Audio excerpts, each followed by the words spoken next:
Assalamualaikum warahmatullahi wabarakatuh. Saya Muhammad Teguh Manjayadi dari Prodi Ilmu Perpustakaan dan Informasi Islam 6B. Di sini saya akan menjelaskan tentang evaluasi pemanfaatan koleksi fiksi di Perpustakaan SMA Negeri 1 Palembang. Yang pertama yaitu pengertian pemanfaatan. Pemanfaatan adalah bagaimana para pemustaka menggunakan bahan pustaka khususnya koleksi. Misalnya meminjam koleksi, memotokopi bahan pustaka dan membaca koleksi yang tersedia. Pemanfaatan koleksi yang dimaksud dalam penelitian ini adalah keterpakaian koleksi perpustakaan yang dapat dilihat dari jumlah koleksi yang dibaca di perpustakaan dan koleksi yang dipinjam. Dapat disimpulkan, evaluasi koleksi berdasarkan pemanfaatan diperlukan sebagai bahan untuk membuat kebijakan pengembangan koleksi sehingga kebijakan yang dibuat berdasarkan apa yang ada terjadi di perpustakaan.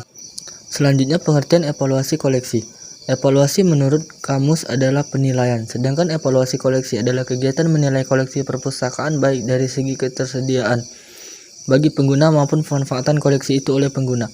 Evaluasi koleksi menurut Clayton dan Gorman adalah proses untuk mengetahui kekuatan dan kelemahan koleksi menggunakan teknik yang menghasilkan hasil yang valid dan dipercaya. Dapat disimpulkan, evaluasi koleksi adalah kegiatan menilai koleksi perpustakaan dan mengetahui kekuatan dan kelemahan suatu koleksi. Adapun jenis-jenis koleksi, yang pertama karya cetak, yang kedua bentuk mikro, yang ketiga karya non cetak, dan yang keempat karya dalam bentuk elektronik. Selanjutnya itu koleksi fiksi. Pemanfaatan koleksi fiksi berarti memanfaatkan dan menggunakan koleksi fiksi. Nurgiantoro berpendapat fiksi merupakan sebuah cerita yang di dalamnya memberikan hiburan kepada pembaca di samping adanya tujuan estetik. Membaca sebuah karya fiksi seperti menikmati cerita untuk menghibur diri, memperoleh kepuasan batin. Daya tarik inilah yang akan memotivasi orang untuk membaca sekaligus secara tidak langsung dapat belajar. Pemanfaatan koleksi perpustakaan dapat digolongkan ke dalam dua golongan, yaitu yang pertama pemanfaatan di luar perpustakaan.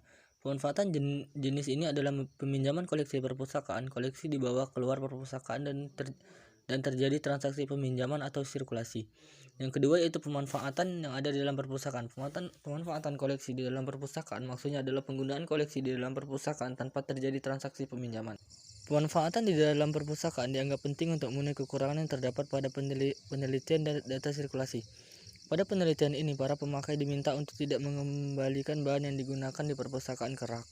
Menurut Handoko dan Prawati, dari segi penggunaan pemanfaatan bahan pustaka di perpustakaan sekolah dipengaruhi oleh dua faktor, yaitu faktor internal dan faktor eksternal. Yang pertama itu faktor internal, adapun meliputi kebutuhan, motif, dan minat. Faktor eksternal meliputi kelengkapan koleksi perpustakaan, keterampilan pustakawan dalam melayani pemustaka, dan ketersediaan fasilitas dalam penelusuran informasi. Mungkin itu saja yang dapat saya sampaikan.